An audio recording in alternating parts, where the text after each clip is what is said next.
గలగలపారే సెలయేటి నీటిలో పుణ్య స్నానాలతో పులకించిపోయే మరో కుంభమేళ.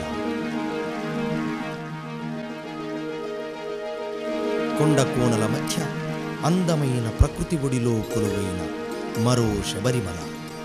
కుటుంబ సమేతంగా తరలివచ్చే భక్తులు తలనీలాలు సమర్పించి మొక్కులు చెల్లించుకునే మరో తిరుమల. యుద్ధభూమిలో నేల కొరిగిన జాతిరత్నానికి భక్తకోటి నివాళులు అర్పించే మరో జకార్తా. దైవత్వం సంతరించుకున్న మానవత్వం పుట్టిన మరో జెరూసలేం, అది మేడారం జాతర. ఎన్నో ప్రత్యేకతలు సంతరించుకున్న అద్వితీయ సమ్మేళనం. అడవి బిడ్డలు అపరకాళికలుగా కీర్తనలు అందుకునే వేడుక. 700 ఏళ్లకు పైగా చరిత్ర ఉన్న పురాతన పండుగ. గనగన గంటల్లా సమ్మక్క గనముగ పూజాలు, సమ్మక్క గనగన గంటల్లా సమ్మక్క గనముగ పూజాలు, సమ్మక్క కోటొక్క భక్తులు సమ్మక్క కొబ్బరికాయాలు, సమ్మక్క కోటొక్క భక్తులు సమ్మక్క కొబ్బరికాయాలు, సమ్మక్క. కోయ గిరిజన జాతుల సంస్కృతి సంప్రదాయాల వేదిక.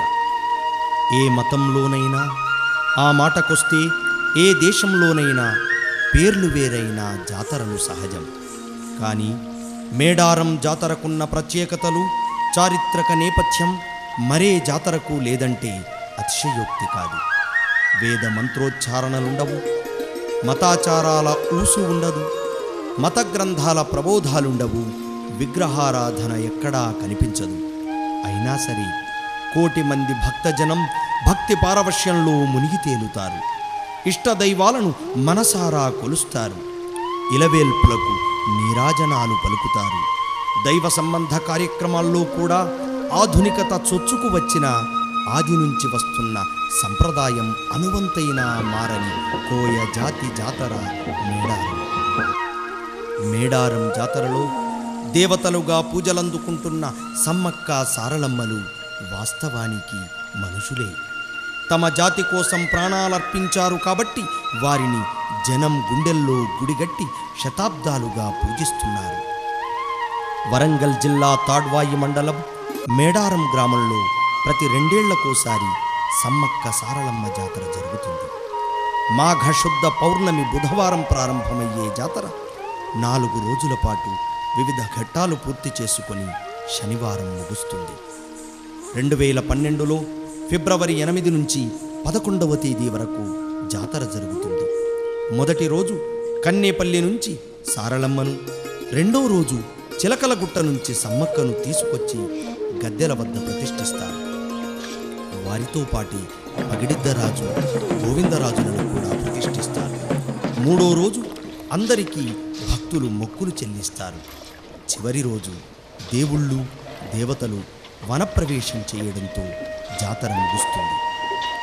యుద్ధభూమిలో నేల కొరిగిన తమ జాతి బిడ్డలకు నివాళి అర్పించడానికి కోయ గిరిజనులు ప్రతి 2 ఏళ్లకోసారి మేడారానికి వచ్చి తమదైన సంప్రదాయం ప్రకారం పూజలు చేస్తారు.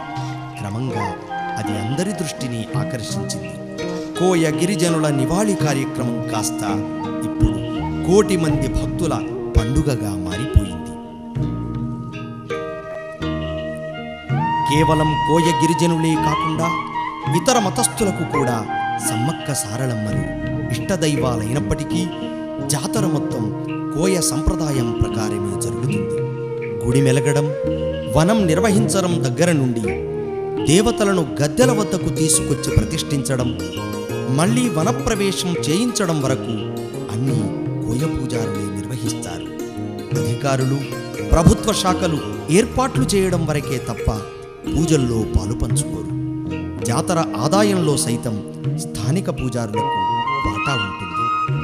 పల్లె పల్లె భక్తులంతా ముళ్ళ మూట గట్టుకొని మేడారం చేరవచ్చినారు.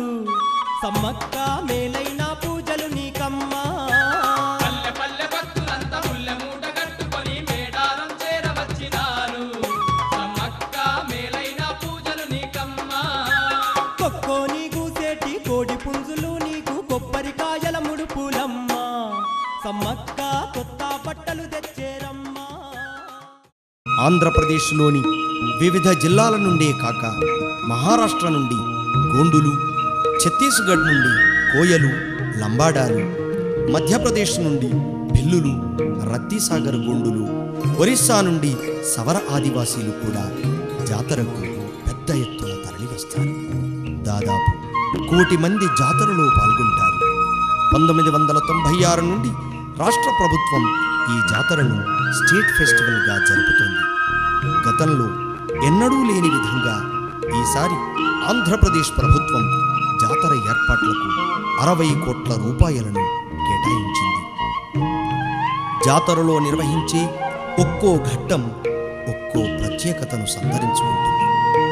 ఘట్టమ్మ తల్లికి పూజలు, ఎదుర్కోళ్ల సంబరం, కంకబియ్యం సమర్పణం, జువ్వి చెట్టు బెరడు కోసం ఎగబడడం, ఎడ్లబండ్ల కోలాహలం, శివసత్తుల పూనకం, సంతానం కోసం వరాలు పట్టడం, బెల్లం తూకాలు, ఇప్పసారా మత్తు, నాటుకోడి ఘాటు, తలనీలాలు సమర్పణం, పుణ్యనది స్నానాలు, కోయదొరల హడావిడి, గిరిజన నృత్యాల సందడి, లక్ష్మీదేవర ప్రదర్శనలు, గావు పట్టే సన్నివేశాలు ఒక్కటేమిటి, యావత్ కోయ జనజీవనం జాతరలో ప్రతిబింబిస్తుంది.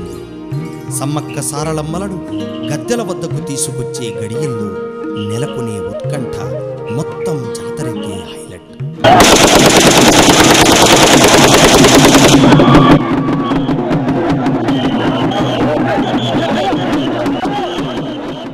రెండేళ్లకోసారి 4 రోజుల పాటు జరిగే ఈ అపూర్వ సమ్మేళనం అంతర్లీనంగా మానవ జాతికి ఓ సందేశం కూడా పంపుతోంది. సామ్రాజ్యవాదానికి వ్యతిరేకంగా ప్రాణాలు పణంగా పెట్టి పోరాడినందుకు ఇన్నాళ్లుగా సమ్మక్క సారలమ్మలు ఇలవేల్పులయ్యారు. నమ్మిన జనం కోసం నాయకత్వం వహిస్తున్నవారు అవసరమైతే తల నరుక్కోవాలే తప్ప తల వంచవద్దని ఆచరణలో చూపించారు. కాబట్టి సమ్మక్క సారలమ్మలకు ఇప్పటికీ అంత గౌరవం, చరిత్రలో గుర్తింపు. మేడారంలో గెలిచిన కాకతీయులు వీరులయ్యారు. పోరాడి ఓడిన కోయలు దేవుళ్ళు, దేవతలయ్యారు.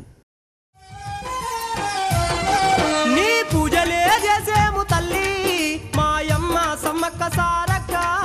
నీ పూజలే చేసేము తల్లి మాయమ్మ సమ్మక్క సారక్క. ఎర్రెర్ర బస్సుల్ల మేడారమచ్చేము, ఎర్రెర్ర బస్సుల్ల మేడారమచ్చేము, బంగారము తోటి భక్తి తోడగొలిచేము. నీ పూజలే చేసేము తల్లి మాయమ్మ సమ్మక్క సారక్క.